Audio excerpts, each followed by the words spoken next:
Hey guys, Drift0r here. Today I've got a big boy video for you about global warming. The gameplay you're seeing right now is Advanced Warfare because this is a Call of Duty channel, but it's not super relevant with the exception of the fact that there was, climate change in this game and in Black Ops 3 as part of their future scenario because the futurists that they hired projected that there would be serious environmental damage from global warming.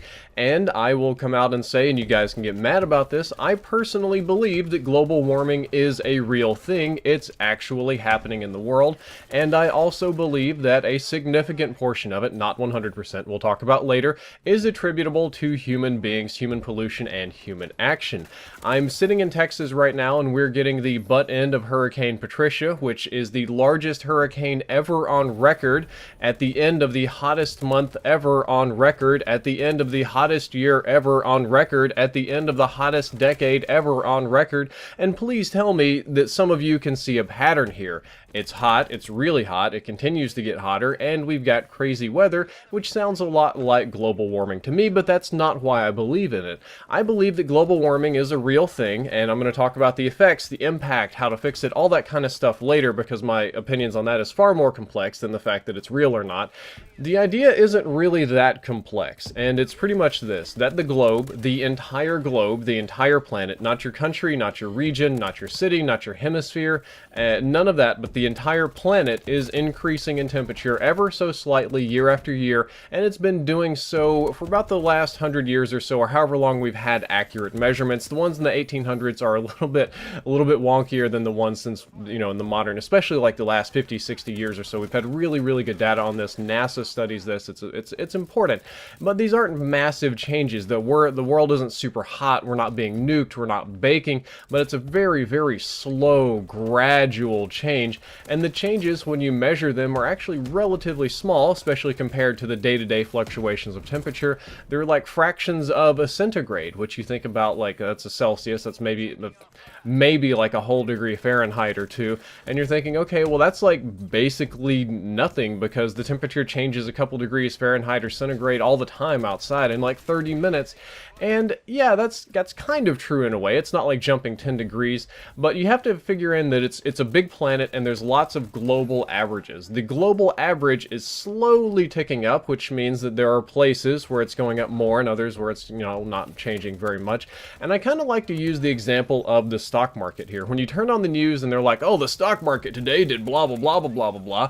And, like a couple of percentage points in change in the stock market is considered a big deal because it's based on average, and it indicates a couple of percentage points change in the whole economy, this massive, complex ecosystem of businesses that nobody can truly understand is moving in a certain direction, and that's how I like to compare to the planet. The changes aren't like, one day we're alive and the next day it's inferno, but it is trending in a direction, and it's something massive and complicated, and no like, I could start a million fires and it wouldn't change the temperature of the planet one iota, but something is changing it. Now, different regions have been affected differently. Some have actually gotten colder or cooler. Some have actually gotten a lot hotter. Some have gotten more wet. Some have gotten less wet. Deserts bigger, deserts smaller. But the idea is that they're changing, and we're still getting record cold temperatures on record. I'm not ignorant. I know that. And that's because the weather is growing more extreme in different places. Some places are getting hit worse than others. Some places haven't changed hardly any, and some places are getting a lot. Some places are flooding, and yes, there are also outlier data points. There are some years which, for reasons that I do not understand, are abnormally cool or abnormally hot, or just not how we should predict them. But then you have to bear in mind that weather, as it is something that we struggle to predict. It is complicated. It is giant, like the economy, and we don't have a perfect model for every single thing, so sometimes we do get crazy data points. But the trend remains the same. The trend remains the same, that we are slowly increasing in temperature. Even if next year is like the coldest year on record, that'll be an outlying data point, but the trend, if you graph it, is still the same. It's still increasing, and that's just kind of how it works. And if you don't believe me, if you think I'm crazy, if I'm being paid off by the Illuminati or whatever, this part of the video is not complex. If you can use Microsoft Excel, if you can just go online and get these data points and load them up and graph them yourself and run a trend line, you can see exactly what is going on. But now we're hitting the more opinionated and complex part of this video, and that is, What part of this is attributable to human change? What part is our pollution? What part isn't sun cycles, volcanoes, natural changes in our environment and planet? Because we know that over the last millions of years, our planet has had an ice age, it's had a hot period, a cold period. We find like underwater dinosaur bones on land because that used to be underwater. Why is our planet not just on a cycle? The sun has cycles where it heats up and cools down, and our temperature does adjust accordingly. And that is true. I do think some of that is real. We do have volcanic interactions, we have plant interactions, we have the sun cycle's actually been a little bit hotter lately, if I'm not mistaken, but the change has been disproportionate to that. It's been a little bit more than what we would expect based on past data, and I can't say for certain how much is attributable to human beings, and part of that is because human pollution is very complex. Like, we put out more than just carbon dioxide. We put out chemicals that I can't even name, chemicals that would have like 80-letter names that stay in the environment for... I'm from Mississippi, where we used to think DDT was like the best thing ever until we found out it was killing birds and snakes and can give you cancer and all that kind of stuff. Or Agent Orange in Vietnam. They're extremely complex. They're beyond my level of expertise, but I know that can't be a good thing. It can't be good that we're putting this into our environment, and if there are millions of scientists and brilliant people, much smarter than myself, saying it's a bad thing, I feel that I should take it seriously, even if it's infinitely too complex to model, even if we can't get a perfect answer for it. It's something that I should take seriously, and you're going to ask, okay, well, why should you take seriously if you don't understand it? And that's because what we're risking here is extinction or global catastrophe. Extinction, the extinction of the human race, global catastrophe, deaths on a massive scale, and starvation, drought, all sorts of crazy stuff like that. And to be honest, that's scary to me. It should be scary to you. However, we're going to put a brief spin of positivity on here.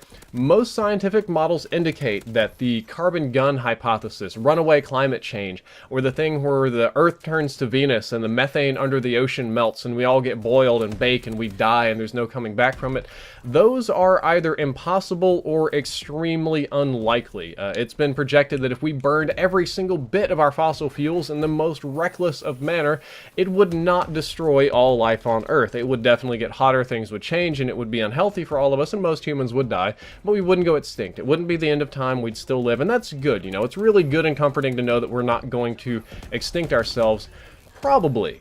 Some of these models say it's still possible. It's still, we could totally do this. We could trigger droughts. We actually could turn the planet into Venus, according to some models, maybe, even though the odds are fairly remote.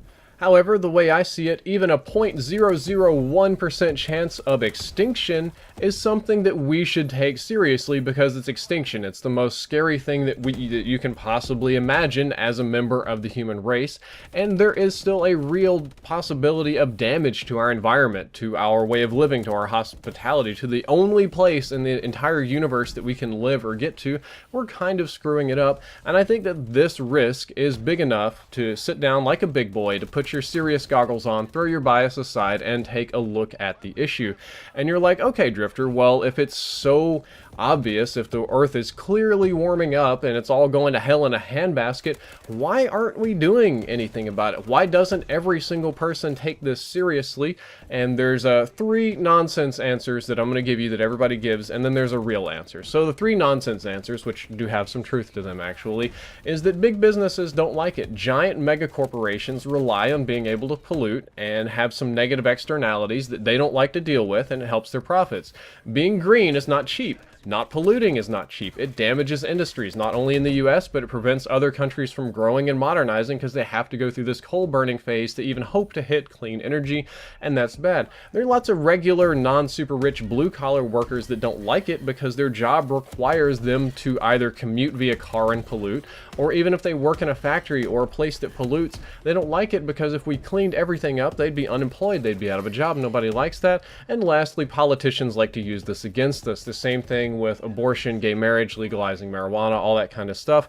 Important to some people, but ultimately not important as the big issues, but it's used to divide people against each other. Now, all 3 of these I think are BS reasons. I don't think they're the main reason. I think the real answer is going to hit you, or just kind of shake you to your core, like maybe not even a ton of bricks, but like a gigaton of bricks. And that's that in order to fix this problem, if global warming is that scary and you really want to do something about it, there's only two ways to do this, and I've not been able to do either one. Number one is that there needs to be less humans. We've got 7-point-something billion human beings on this planet, and every single human being is a living, breathing pollution machine that screws up the environment, and we need less of them. It's like, I'm not trying to advocate a mass genocide on this channel, but that's really, you look at how we would fix this problem, that's one of the ways to do it. And the other way, which we're not going to do, is we have to give up the majority of our first world luxuries. Air conditioners, cars, electricity. It pollutes to use Google's, to actually just to get on the internet and do things. Watching this video creates pollution, even though it doesn't seem like it, because it burns electricity and servers and all that kind of stuff. Every single thing that we do in the first world, and even largely in the third world, creates some degree of pollution. Almost everything modern, everything nice, everything that we like creates pollution. Hospitals are pollution machines. We would have to cut those and just let people die of relatively treatable diseases in order to reduce the pollution. Simply by existing, you contribute to this problem. Simply by existing, I contribute to this problem. And I have not been able to give up my first world luxuries. Yeah, I drive a relatively clean car. I don't use my air conditioner too much. I recycle, mostly because my wife makes me recycle. I don't think recycling is going to fix anything in the long run. But this doesn't change anything. Simply by existing, I contribute to the problem. But we're biologically programmed to resist these two things. Human beings are social creatures, and we are greedy creatures. Just like every single creature in existence, it's how we train dogs, because they like food so much. We are not we're so genetically or created by God in a way to where we naturally care and love for each other. We're not going to cause a mass genocide. We're not going to cull the population. That's not something we're going to do. And because everybody is also in a strange way out for themselves, or they want to live nice, they want to live comfortably, they want these things, we're not giving up our luxuries. I'm not giving up my air conditioner. I'm not going to give up my car and ride a bicycle anytime soon unless somebody makes me. I'm still going to buy food that's probably not super organic or healthy. And by existing, I contribute to this problem, and I have not found a solution for it, because I don't know of anybody that's willing to give up all of their luxuries and go on a genocidal rampage. There needs to be somebody somewhere smarter than me, smarter than almost anybody watching this video most likely, that will come up with a solution to the problem, because again, I do feel that even a small chance of extinction or global catastrophe is warranting of some serious attention, even if the solutions are ugly. We need to find a third way. We need to find a better and more hopeful way to fix the problem. And that's all for this video. Hope you guys enjoyed it. I hope you learned something useful. If you did, don't forget to like, favorite, and subscribe. Drift0r out.